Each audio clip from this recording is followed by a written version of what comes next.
unnecessary intro song to totally waste your time. So, San Francisco, the city of San Francisco, thinks I am a terrorist. Yeah, they do. The city does. The Board of Supervisors voted to designate the NRA as a terrorist group. Yeah, because, they don't have any other problems to worry about. So they voted to designate the 5 million members of the NRA a terrorist group. I'm a member of the NRA. I have been for over a decade. So that makes me a terrorist. Why don't they come arrest me? I'm sure they can figure it out. I posted on Facebook yesterday that I'm a member, and I asked them to come arrest me. Do I need to wear my NRA hat and T-shirt down to City Hall to test this theory? I probably do. I mean, if I'm a terrorist, I certainly can't. Can I go down and wave an ISIS flag around? Maybe I can. I don't know. Maybe I can just look like an ISIS member. But I'm a member of the NRA. I grew up around rifles, and guns. I got my hunter's safety permit when I was 12. 12 years old is when I went through, just with all my other friends, my other Boy Scout friends, as we were learning how to serve our community and be good, upstanding Americans. Believe it or not, that's what they teach you in Boy Scouts. It's not the Hitler Youth Group. It's actually what you do is you learn how to survive and build tents and teepees and serve your community by being an asset, by not being a burden, by being physically fit, mentally aware. And what are the other ones? There's a whole bunch of other ones.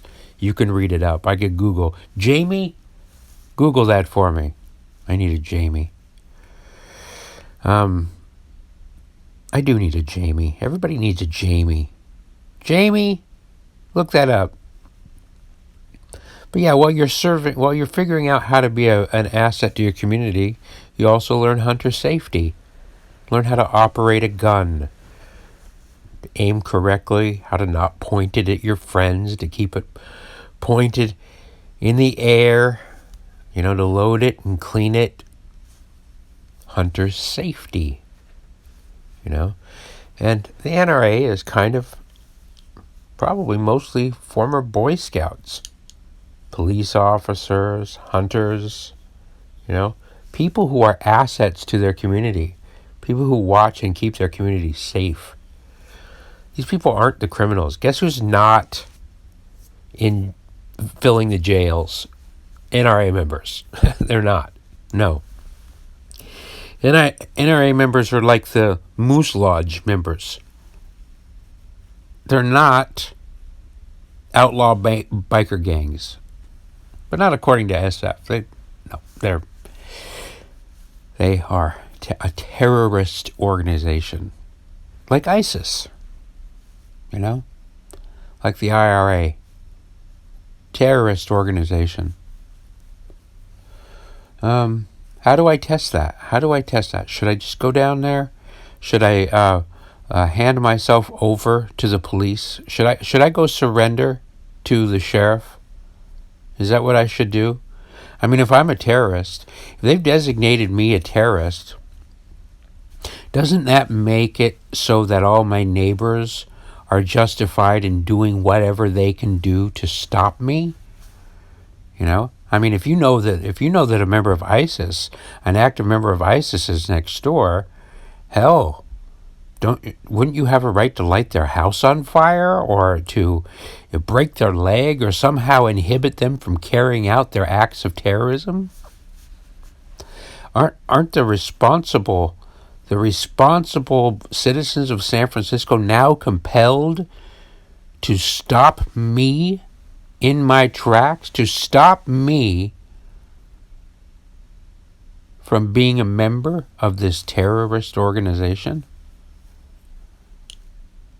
Maybe I should start wearing a bulletproof vest, cover up my face, not be acid attacked. How has San Francisco now put my life in danger by calling me a terrorist? A Nazi, How do I test this out? What do I do? Give me some ideas. Leave me a voicemail. It seems like I should go surrender myself to the police. I admit it. I am a member of the NRA. I have been for 10 years or so. I've believed that the inalienable rights of self-protection, guaranteed and explicitly outlined in the Constitution, are good. Arrest me. Throw me in jail. Thank goodness you finally shone the light. Now I see it. Before you designated the NRA a terrorist organization, I just thought it was a big group of people who collectively donated to make sure that those rights, those inalienable rights, natural rights, God-given rights. Remember I talked about that? God-given. What a wonderful premise, even for an atheist. Who gave you those rights? Well, God did. He's the boss of everything. He gave me those rights. You can't take them away because he's in charge of everything. Good premise. Those God-given rights that the Constitution talks about.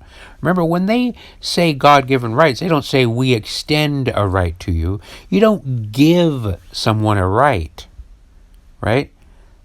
It's an inalienable right. God gave it. Nature gave it. It exists whether you like it or not. That's what it means. The natural right that all creatures have to protect themselves, to grow thorns.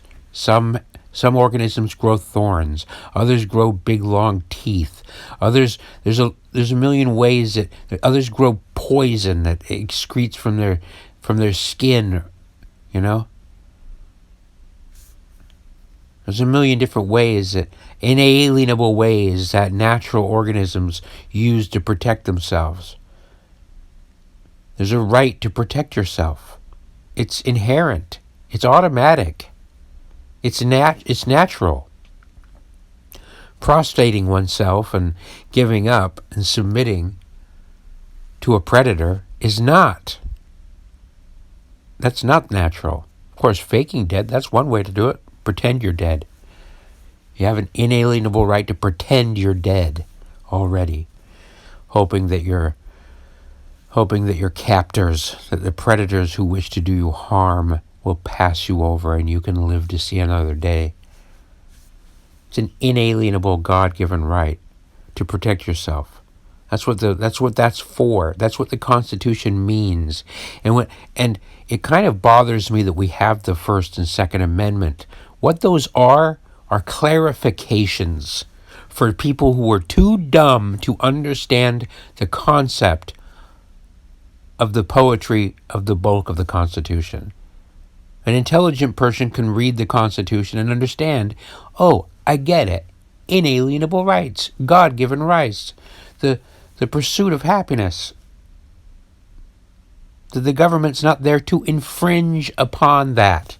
The government is there to protect and preserve liberty and prosperity. Protect it, not dole it out.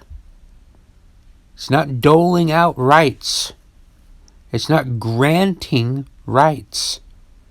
It is protecting rights. And now you've got all these fucking numbnut idiots who have turned it all around. That it's this thing that just grants rights. That's not a right. It's a privilege. Privilege. Isn't your privilege? You got privilege. No, these are rights. If your rights aren't being observed and respected, sign me up and I'll help to protect your rights. They're not privileges. Gun ownership isn't a privilege. You shouldn't need a license. A license is nothing more than a stolen right sold back by the thief to the victim at a price. That is how organized crime works. They sell you the protection of your rights. You don't need it. I mean, now you do because people have bastardized it and thwarted it. They don't get what the Constitution means. They don't understand the concept of inalienable rights or God-given anything. Oh, boy. So guess what? Now I'm a member of a terrorist organization, whether I like it or not. Are they expecting that I go cancel my membership? Were they expecting me to cower in fear and think, oh shit, I can't be on the rolls when they look down there, they can't see my name. What if they check my mailbox? I mean, my mail goes through the hands of government employees. Now they see, your NRA membership is up for renewal. Ooh, here's the guy's address. Let's go track him down. Put him in chains. Member of a terrorist organization. They're not going to do that. This is political theater. San Francisco is filled with political theater. It's all political theater. It's all a scam, too. Let me tell you. It's all money and a scam. I'm not going to get into conspiracies here. I can lay it out quite simply for you. Do you remember Enron? Do you remember Enron? Enron was a company that controlled a lot of the electricity in California. And in order to create crisis and to get more money, they started pretending that they didn't have enough power, because they wanted the rates to be raised. Let's don't talk about monopolies, but this is a little lesson on monopolies. On a different subject, we can dig into it further. But what they did is they started creating rolling brownouts. Oh shit, in the middle of the day, hot day, rolling brownouts, because they wanted to make sure that you knew that the source was there. They wanted to create a crisis so that you could vote. That's why you shouldn't have the government involved. Just have different companies involved, and you don't have to vote. So you could vote to raise rates. They said they needed more money. Create a crisis. The voters vote to give them more power and control and more money. Kablam. Well, they got busted doing it. You can go look it up. Enron. How did they try to screw? Gray Davis was part of that. He was either a useful idiot in it or he was complicit in it. I don't know. But that was how I was welcomed into California. So I smelled the rotten fish right from the beginning. And now you look around at the homeless crisis. That's twofold. There's two scams going on there. Opioids, boom. And the other is, San Francisco. How could that happen in a town so rich as San Francisco, you might add? Or a town so rich that has so much money as L.A.? Well, that's the perfect place to pull off a huge bank heist, a scam for money. It's called poverty pimping. Look that one up. Okay? So what you do is you create a scene. You have to set the stage. It would be perfectly easy for San Francisco to, get these homeless people that are littering the streets underneath the bridges and whatnot into centers, send them somewhere else there's plenty of infrastructure. There's plenty of money. There's plenty of infrastructure for people to do it. They don't do it. Why? Because it's a scam. When you create a visual scam, theatrics require a stage. It requires set decoration. The set decoration here are homeless people everywhere, poop in the street. Why? Because then the people vote for a bond to be taxed. And they're not small bonds. They're $1 billion, $30 million bonds. And so the voters vote on it. They won't vote on it if everything's clean. You have to create the crisis first to get the votes. And once you get the votes, where does that money go? Well, you spend $30 million and you get a $1 million result. The rest of that $30 million goes into the pockets of these politicians and their buddies. That's how that works. Same thing as Enron, right? Wouldn't even surprise me if the opioid, that family that created the opioids, is getting a kickback for all this shit too, because if it's not part of the scam, it should be. It's a perfect marriage. Perfect marriage. Hey, so you provide the drugs. This is how we set the scene. Then we vote to come in and save the scene with money, to take money from the people. They will vote for it, but you got to create the problem first. I don't think there's a city on earth who has dirtier politics than San Francisco. I really don't. I mean, I'm not going to be. I'm no investigative reporter. I should be.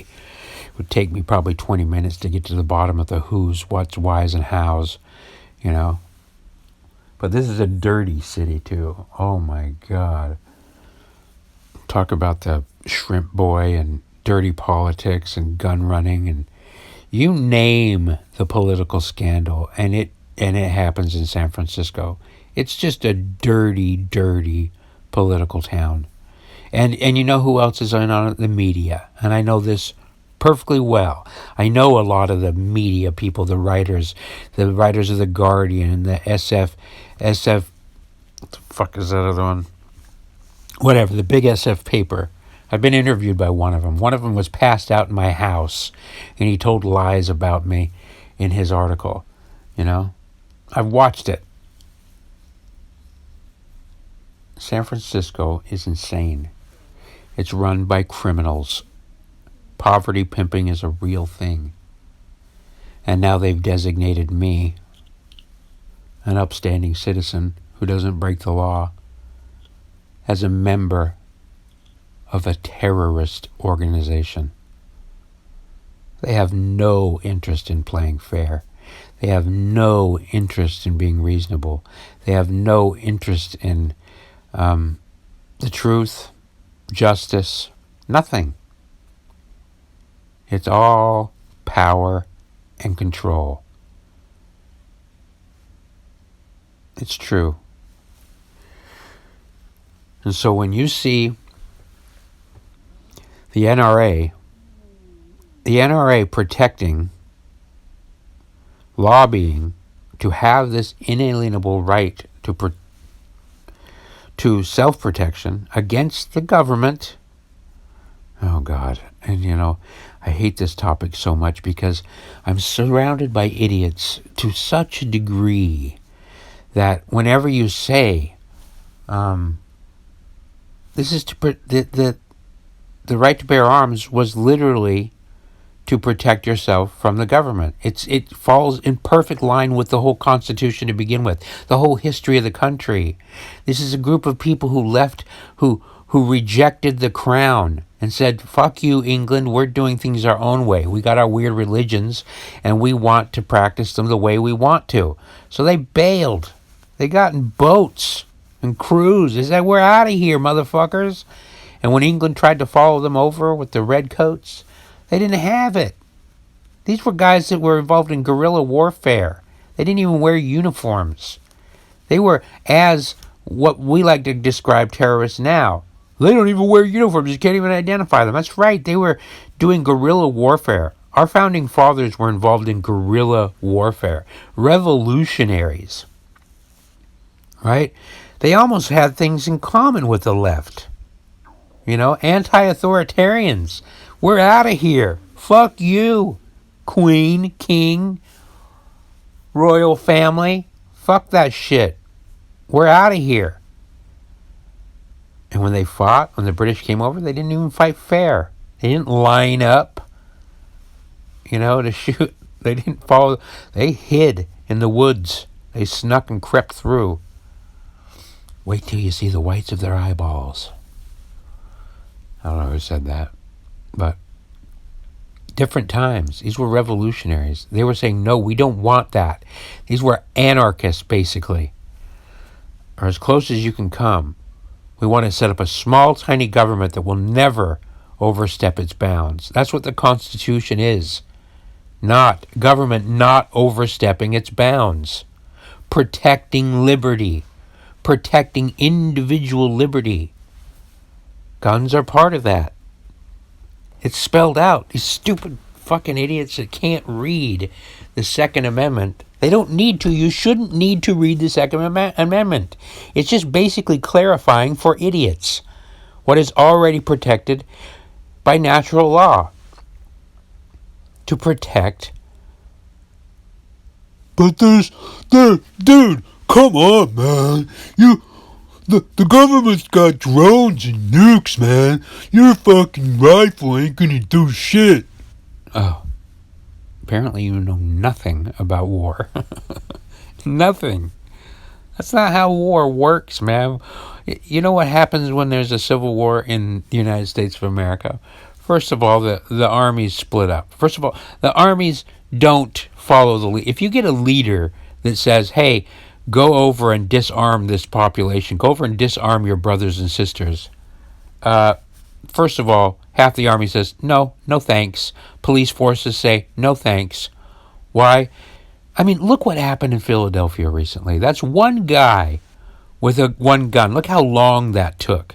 He barricaded himself in. Why? Because cops, believe it or not, don't want to get shot. They want to go home. Have you ever watched videos of somebody barricaded in their house with one rifle?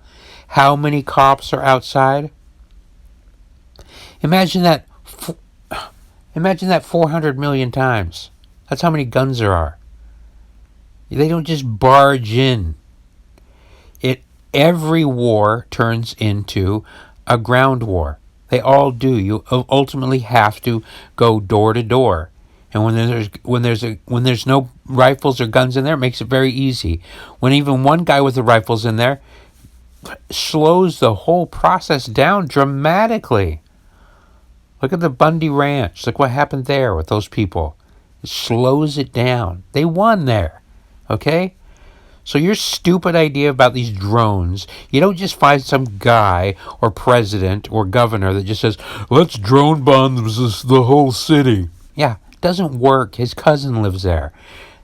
Real people have to carry out those actions. And they stop. They say no. That's where you get mutinies. That's where you get revolts. That's where you get armies splitting off. That's where you get certain factions of the military. It's not going to happen in this country, okay? The freedom is too far ingrained, okay? But that doesn't stop the far left from trying, because they will try, and they are trying. I know. Let's designate the NRA a terrorist organization. That'll be great. You're a terrorist, Berkeley. And yeah, there are San Franciscans that will think of me that way, because they are that dense, that stupid, or that terrible. I'm giving them credit here. When I choose that they are stupid over evil, that's me being nice to them. I'm being charitable. They're ignorant. They're ignorant. They don't even know. Bless them, for they know not what they do. That's such a... You got to invoke that there, you know. They don't. These are some of the densest people. They're so hopped up on MDMA and raving and Burning Man and all these other things that they can't figure out basic shit. The basic origins of the United States of America. But it's fucking they came over and killed the Indians. It was built on racism and slavery. That was the whole deal. Was it? Maybe dig in a little further and stop reading the communist pamphlets.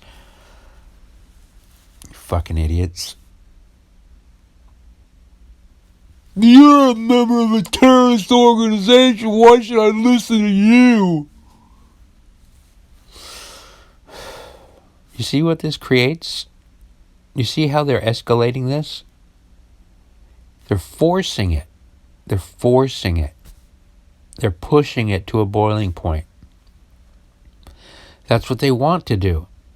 They want to justify just coming in to a guy at my house, somebody like me, somebody they have now deemed a terrorist, somebody who merely sends $10 a year, $50 a year to an organization that is lobbying to make sure that this inalienable right is not infringed upon. The Constitution's already there. We just want to make sure that it's not changed. Let's maintain it. And it already has been changed a million times. All these licenses and regulations that people somehow, non-San Francisco people, they don't have any interaction with guns. The only interaction they have with guns is when they've been robbed, or the images they see on TV of guns in the low-income areas. You can't say ghetto anymore, okay? And then the occasional shooting by a white guy. That's the one they see the most. The shootings by a white guy, Doesn't matter what the numbers are. It just matters what the story they're told. They're not going to dig in. They're not going to look at the actual data. No. Just whatever the media wants. The media is in cahoots with the power-grabbing fucking politicians these days. If that's not abundantly clear, then you're not paying attention. They're in cahoots. It's a power thing. It's about power. Power and money. They go hand in hand. That's what we're dealing with here. That's why they're calling people like me terrorists. Law-abiding citizens, terrorists. You can't have a gun. You don't need a gun. And by golly, I'm gonna call the cops so they bring their guns to take your guns away. I thought you didn't like cops. Cops are terrible. You're right. No guns for anybody. Peace, love, and happiness. We're literally dealing with basically retarded people. They're what can I say? They're retarded. They're mentally inhibited. Whether they be that they've done so many drugs, I kind of got to cut them some slack a little bit, because they somehow a lot of them bought into this system where they just go work every day. They were educated by the public indoctrination system, so it's almost like I can't blame them. I wasn't indoctrinated. I rejected the indoctrination all the way through, and then the first chance I got to see my way out, I took it. I didn't continue the indoctrination. And even in a regular religion, I opted out of that too. I recognized when I was being indoctrinated earlier. My bullshit detector works well. You can't say that with these people. They're faithful servants of their masters. They don't question it. They don't have time. When you're working 9 to 5 and then raving from 5 until 3 a.m. and you only getting 4 hours of sleep, where's your time? Where is the time to even research and dig into any problem? You don't have it. You're a cog. You're busy. You're a busy little cog. You don't have time. And the people that rule over them are good at doing that. They're good at creating this drama. They're good at creating this scene of dystopia on the streets. They're good at creating that scene so that they can vote themselves more power. Create the crisis. Seize the power. Create the crisis. Seize the power. Enron. That's what we're looking for here. Dig into it. So yeah, that's me. Who knows how long I'll last, being a member of a terrorist organization and politically active SF. I've already had my vans targeted. People have vandalized my shit. I've received so many threats of violence in San Francisco, it's ridiculous. I got sucker punched and lost 3 teeth. I got pistol whipped in Oakland and lost another 3 teeth. Had my jaw broken. Granted, it wasn't over my politics. Not necessarily, particularly. But yeah, politics ultimately are personal. You know, everything you do when you're a political person is political in a way. Yeah, but I don't want to equate that. Let me be very clear. When I was pistol whipped in Oakland, the person who pistol whipped me didn't know who I was. However, when I was sucker punched, that person did know who I was. Okay? And I know who he is too, and I'm biding my time. He probably knows that I know. He's not listening to this. But I'm a member of the NRA, and the NRA is a terrorist organization now in San Francisco. So, all these things I've been saying that you think that I've been being overdoing it and being dramatic, no, If anything, I'm underplaying. I'm downplaying how ridiculous this city is. I really am. I'm downplaying it. It's worse than it seems. I mean, there isn't poop all over the streets. There are in certain areas, so... oh, God, no man's land. The right is also doing the same, is playing the same tricks by pretending there's poop on every single corner. It's a lie. It's put in the places where people see it most. You know? You go off on the streets where people don't see, it's not there. It's literally in the most visible places. They're not dumb. They put it in the most visible places. Freeway exits and entrances. The places where people visit have to see. Downtown. You know, anywhere that's super visible. That's where you put the theater. You don't put the theater backstage where nobody can go. You put the theater up front and up center. Where will they see it most? Well, there are millions of people driving by the freeway and getting off and on the exit ramps. That's where you put it. That's how, if you want to put it where the billboards are. You know how advertisers find the best place to locate a billboard. That's exactly the same place where you put the crisis. That same spot. The visible spot. The place where it gets the most eyeballs. Anyway, we'll see how long I last here. They're not going to come arrest me. I'm being dramatic. They're not going to. They know it's political theater. But I would like it if it happened. That would just be great, because I wouldn't have any problem suing this city for $30 million if they tried to come and take away my right to be a member of the NRA. I should sue them right now. I should literally sue them for designating me a terrorist. Right?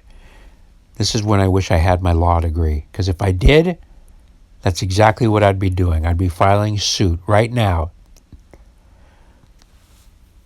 putting my life in jeopardy, my safety in jeopardy by deeming me a terrorist. That's what I'd be doing. Ugh. Why do they have to make it so difficult? I'd rather just go to the beach. Anyway, thanks for listening.